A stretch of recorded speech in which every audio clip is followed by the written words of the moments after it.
Aloha. Well, my C8 high wing spoiler project is finally complete.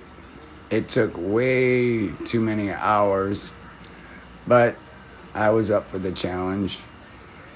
And it looks really, really good. Let's get in a little bit closer. You can't even feel where I painted the stripes on now because I put so many coats of clear on it. I have the carbon flash wingtips on. Tomorrow I will put my Corvette up on my quick jack 5000 SLX lift and remove the rear wheels so I can get to the bumper bolts that are under there.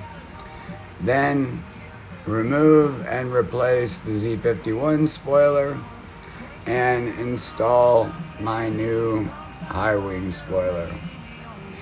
Anyway, that's my plan. Aloha and stay safe.